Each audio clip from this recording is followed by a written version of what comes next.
again, everybody. Welcome to the Middle-Aged and Lazy video podcast with me, Jonny Rose. We had a couple of technical issues this week with Barnsley Brawler and Brian Logan's podcast. Storms and all sorts, caused all kinds of issues with the internet here. But they have been booked in for the next season of the video podcast towards the start of August. So we'll get Barnsley Brawler and Brian Logan on those two. Today's special guest. The whole idea of this is to get everyone's perspective of wrestling and how they got involved in it. A few weeks ago, we had David Harold, who is known for his MCing in the Yorkshire area. Today's guest, not only a wrestler, but spent a lot of time refereeing as well. So it'd be good to get his views on those kind of things. One of the greatest little villains I think we've ever had in HCW, like proper old school traditional like villain. Good friend of mine, Bad News Ben Anderson. There he is.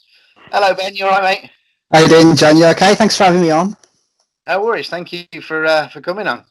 Yeah, no we've problem. only got 45 minutes at the very most, so I'm not going to waste any time really. I'm going to take you back to your youth.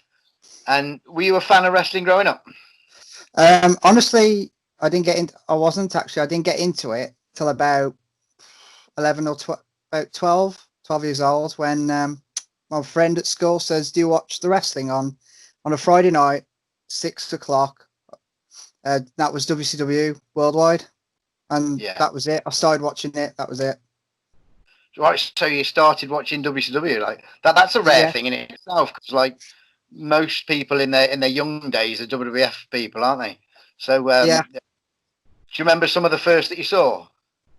I do, actually. For some reason, every WCW Worldwide show, it was always the main event. It was Goldberg, and they'd have him against like Conan and or Goldberg versus La Parka. Main event. Yeah, main event. TV main events are always pretty shit, though, aren't they? Main event. Well, yeah. Just anybody that wasn't enhancement talent was main event quality. Yeah. Well, later on, obviously, we got Sky, and then I started watching WWE. I think it was about 15, 16. I started watching WWE. So, did you have sort of heroes in your early, WCW heroes sort of thing? Anyone you rooted for more than anyone else? I did enjoy Goldberg, but that was when I was younger. But now I don't. I just don't rate him. And I suppose if Goldberg was forced on you so much every week. Yeah, it's like Goldberg, yeah. Especially if he's going out there and he's having like a 6-second match. What's the point? Yeah, but I suppose back then you thought, fucking hell, he's winning in 6 seconds. That's pretty cool. He's got to be good, right? Well, yeah, exactly. that was back when I first started watching WCW. I wasn't smartened up, so I legit thought they were hitting each other. Yeah, that's how uneducated I was about professional wrestling. But to an uneducated eye, Goldberg's the man. Oh yeah, exactly. But yeah, I didn't watch WCW at the time, so. So did your heroes change as you started watching WWE? Yeah. Started watching, obviously now you got the network and stuff. But back when I had the VHS tape, the first VHS tape I bought was WWF Backlash 1999. Right. And I obviously, when I was at school, I did hear of a wrestler dying, but I didn't realize it was Owen Hart when I was at school. And then that caused me to watch his matches. So the match that I first watched was Jeff Jarrett and Owen Hart versus the New Age Outlaws. Right. And then I started watching Owen and Brett. Owen and is it sort of he had a lot, going back through Owen matches like? Yeah. So, didn't he have a Lion's Den match? Was it with Severn or was it with Shamrock? Shamrock, wasn't it? Yeah. Was it Shamrock? Yeah. Was that the cage one? Because there was one that they did in the dungeon as well, wasn't there? Yeah, in that was with dungeon. That was with Dan Severn as a referee. Yeah, I'm pretty sure it was Shamrock in the little cage thing. Yes, I think it was. Yeah. Not quite like a UFC ring, but No, it's sort of like Like, shaped like that, it was and just had kind of weapons in. mats and a round cage, wasn't it? Yeah. So, So yeah, so you say Owen was your sort of young, sort of first wrestling hero kind of thing. yeah, Owen Hart. Then obviously, because I didn't really know what happened to Brett when I first watched WCW. I didn't know anything about the Montreal Screwjob or anything like that at all until I watched Wrestling with Shadows. Your So favourite person? was there a point in your life that you thought this is something I'd quite like to get involved in? Yeah, but I was about 13, and for some reason I was drawn to more of the refereeing side because Dan asked me why. I just was, and then I went to watch All Star Wrestling at my local theatre, and that was it. I started training at K Star when Mad Dog Max was running it, and obviously Luke Dutton, Spirit Walker back then. That I just started training, and that was it. But I always remember my first show I did was it was your show. Right. It was in Malvern, and the main event. Right. I think the main event was Mad Dog Max and Tommy Saint versus you and Sal Americana, but I'm not 100% sure. Highly likely. Sounds like it's something that would have happened. Yeah, little Tommy Saint. Yeah, Wonder what Stuart. Yeah. I don't know. whether he's still involved in some fashion. Same as Sal. Like, I don't know whatever happened to him because he was great, and then he just kind of fell off the planet, didn't he? Yeah. Because there was Corey as well. I remember there was Corey. Yeah. Corey Americana. Do you remember Wolf? Yeah. Wolf and Wolf's mate that looked just like him. Yeah. What was his name? I don't know. He looked just like Wolf, though, didn't he? They tag teamed, I think. The funniest thing about when we used to do shows for Jack Taylor, I used to kind of book for him a little bit, but he used to write me letters rather than phoning, like proper old school. Yeah. He used to write letters and say, I need kind of 6 people for this date or whatever. And then you'll have to write him a letter back of the people with a photograph and all this kind of thing. And then it came to the point where he would just send me, like, make a poster before he'd booked anybody and just put names on, just random names. So I'd send a letter saying, I need somebody to be these people. And so that's where Stax, Richard, that's how Stax got his name, because he wanted like a Stax Junior. But one of them, Jack Taylor always had like wacky gimmicks. But we turned up to one of Jack Taylor's shows with the 6 or whatever that he asked for, and Wolf and the other guy, Gremlin, that's it. Yeah, Wolf and Gremlin were part of the crew that we took, and how they looked with the beards and long hair and very sort of goth looking, weren't they? And Jack Taylor comes in with these hats with corks on and said, "You're going to be a kangaroo, and you're going to be a kangaroo." So there were Gene and Leslie, the Australian kangaroos. That's Wolf and Gremlin. Did they have to do the accent? You have to do the accent. I can't remember anything about actually what happened, but I just remember that you're coming in with these hats with the corks on.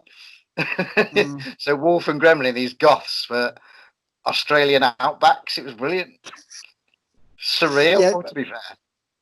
Before, like when you asked me to do this, I was thinking back of some of the guys from K-Star. And do you remember Nick Mace? Yes, I do, yeah. I liked him. Whatever happened to him? He sort of like disappeared. I don't know. He had a cracking body, a good-looking young lad, weren't he? Yeah. I think I've wrestled him twice. I think once was for Mad Dog, at the pub, wasn't it? Black Horse pub. Yeah. Like a right tiny venue, and the ring was it was just like a pub room, really. But a cracking. I think it was the Kiss My Ass match. I think it was either Kiss My Ass match or a Kiss My Feet match. Right. And then the other was in Wales for Alan Avenue on a show with Joe Legend on.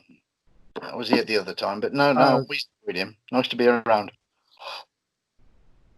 I remember that. A good crew back then, didn't they? Yeah. I used a lot of them at the time. To be fair, I mean, most of who went on with the K-Star boys. I mean, there's no one there now apart from Carl. Mm. I don't Yeah, it's a even know shame, any really. of it. Because did you hear how Stacks left? Did you hear about that? I don't know the circumstances behind it, but I know I don't.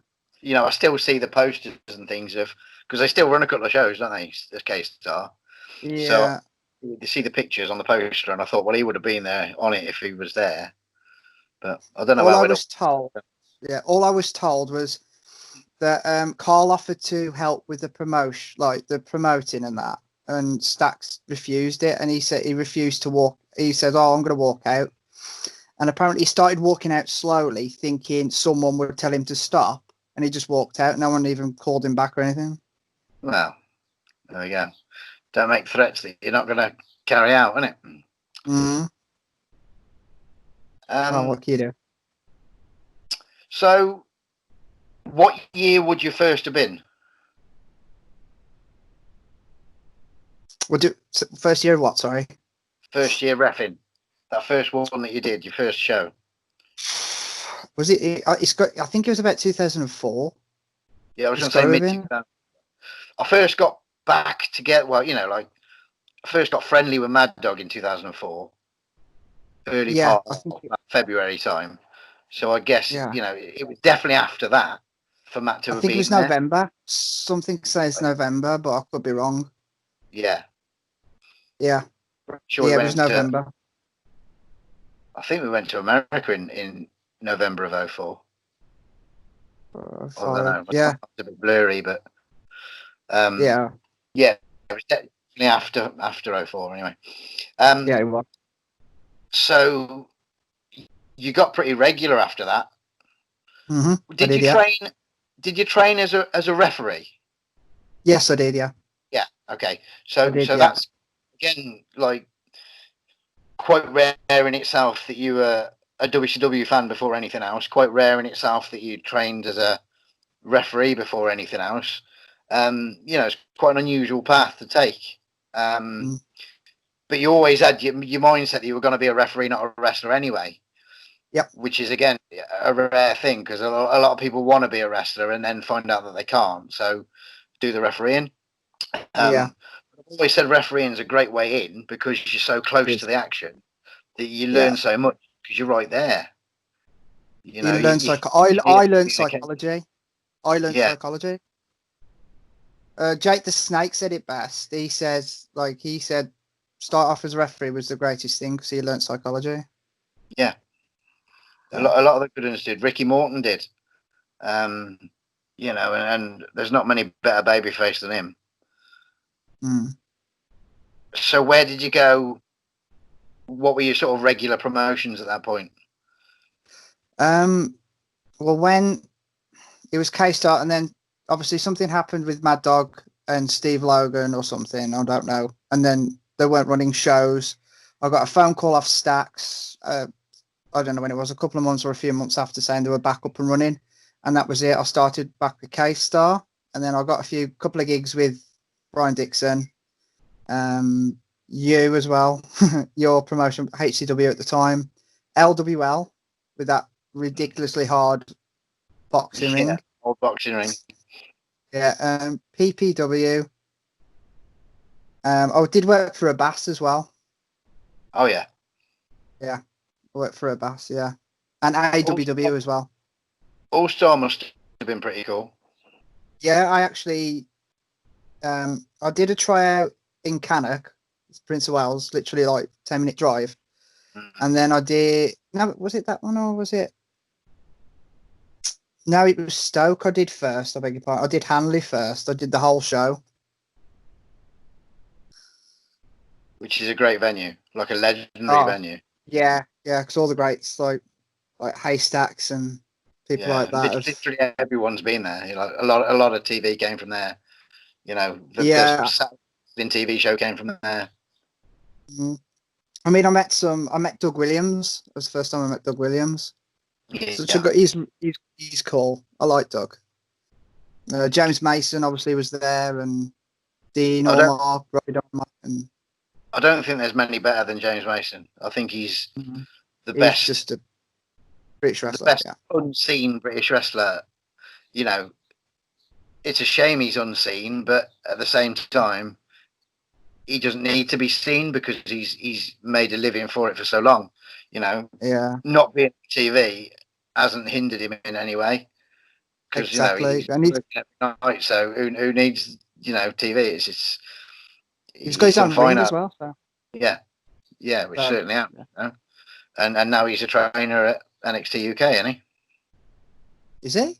Yeah, I believe so. I don't follow up on like WWE, so not a Yeah. lot anyway, because I'm not really a big fan. But So, it is so nice to see. I think whether it's he's nice to. sort of full time, but certainly a guest. Yeah, I mean, it's nice to see some. I think the NXT UK is a good idea because you've got some of the greatest British talent, like Dave Mastiff. Hmm. For a big guy, he's great, and El Ligero and guys like that. Yeah, it's people that wouldn't get seen by the WWE at any other point without it. So Yeah, it's ideal. Um, they've very much moved with the times, haven't they?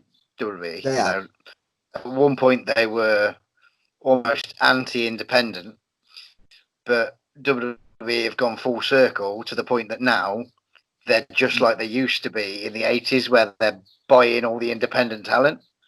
Yeah, You know, like I noticed that. 1985 or 6 or whatever, because they got Jake the Snake, Ted DiBiase, and Junkyard Dog from Mid South, and now they're buying people from Ring of Honor and British independents. So it's changed with the times, but yet gone full It has. circle and still an old school story. But anyone that's everybody's pretty much there. Um, but it's also giving new people a chance on British shows. It's Exactly. I agree. not WWE British shows, but I mean like independent shows. With them aside, new stars need to be made. So it's good for everybody involved. Yeah, I agree. Uh, so, how did you get into the wrestling side of things? I caught the bug. I was I was with I did a couple of shows down south with John Coppin. Yeah.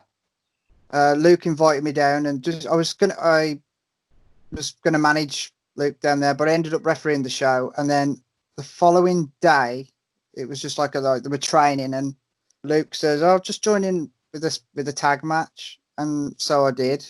And like when the tag match was over, Luke came up to me and says, "Have you thought about training? You were wicked."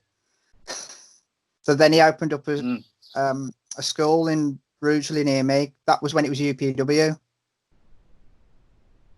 And then obviously we trained at the boxing club. Then that's where I met like guys like Jack, Nelson, Dan, and Scotty Wildside. Yeah. Do you remember your first wrestling match? I do. Yep, it was me and a guy called X Bones. You know that one? Yeah, I've met X His name's Bones, but I can't remember his him. name I just his remember name's the name. Bobby. His name's Bobby Barrett. Funny enough. Bob Guest. Yeah, I've had Yeah, him on. I'm sure I've had him on as well. He did Wolverley for me. I think he went on with Mad Dog. Sure he did. Yeah. yeah. How It did was that go? me and it was all right. I was against Jack and James. That was before Right. it was Scotty Wildside, I think. So Yeah. they were the Golden Boys. Yeah. Yeah, it went all right. Yeah, it went all So right. you were a villain straight off. Yeah, I don't like being a babyface. I've always Right. wanted to be. I think I've ever been a babyface once, and that was for I cannot remember his name. It was Oh, somewhere. you were a baby face on the one that we filmed for TV. On That one, mine yeah, when you went on. yeah, You wrestled Mr. Florida. yes, that one as well. Yeah, but there was one before that, so would have been twice. I've ever been a babyface. Yeah. I can't remember the name of the guy. I can't remember. All I know, he had his own ring. I can't think of his name. A big blue ring. No, it's got like it's the same size as the WWE ring. It had white ropes. Excuse me. I know what you mean. That was that not UK someone. UK something. Yeah, I think it is. Yeah. Yeah, like The UK UK PW or something. something like that. Yeah, Yeah. Barrow Infamous. Yeah. Yeah, like right up north somewhere on the left hand side. Yeah, and I got a rollicking because I only brought my ref gear. I think either you or Luke had it. So like give me a telling off. But I borrowed some gear because apparently some guy didn't show up. Right. So obviously I was supposed to ref. So then I ended up working a match with Lee as it was America versus England. So I can't remember what gimmick Lee was using at the time. Mm. No, not at all. Can't remember. As a villain, is there anybody that you sort of modelled yourself on? Or little bits question. that you took from little bits of people, you know? I think everybody's got like maybe 4 or 5 people that they just take little bits from to make, mould into one person. Yeah, I thought heel wise, because I was more like a brawler, so I'm just trying to think of the brawler. It's a difficult question. Oh, I quite like Ric Flair as a heel, so I kind of. Because what I do is like in my mind when I'm either working, I just get into like a zone and just try and think of kind of like emulate them, but not kind of like copy them. Yeah, not blatantly. You know what? Yeah, if you know what I mean. Like I enjoyed Austin when he was a heel, just like that. Yeah. Yeah. So usual heels: Austin, Shawn Michaels as a heel, because I thought he was so arrogant and cocky as a heel, especially in the old DX days. So going back to your reffing times, if you had to pick like if you had to do a best of Ben's refereeing, what match would you show them? Well, is there a match that you refed and thought, fucking hell, that was good then, or that match was so good to be close to? Yeah, there's probably a couple. There's one at that that we were talking about, that UK in Stafford. It was I don't know if you were on it, but it was Luke or Leighton Cole versus Scotty Wildside for the title. Right. And I think that was one of my best matches. And there's been a few in K-Star as well. I'm rubbish with dates, but I've refereed that many. It's just I know refereeing Cole, Misery, and Tommy Saint, I think have got to be the highlights. Yeah. And of course, I had the opportunity to. When I was talking to Mad Dog, I said that Carl is another one of those sort of untapped people. He's never travelled or got out anywhere, and I think that's a real shame, because it's a talent that's only really been seen locally, you know. Yeah, I genuinely think he maybe not now, because maybe his age is against him, but if he would have got out there 15 years ago, he could be somewhere. Because you had the opportunity to go to the States. Who did you work for in the States? A guy called Daryl Fugit, who is actually next week's podcast guest. Oh, how strange! Yeah, I think I saw that.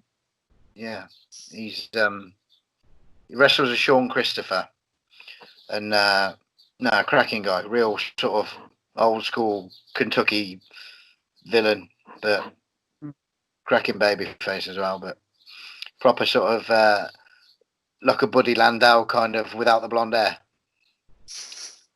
But good guy, really nice for them. So you put in those in your referee list. I would, yeah. What about wrestling match boys? Got Jack Nelson. Yeah. Yeah, we've had some really good matches, quite physical as well. That's back when I could actually move, because I can't move now.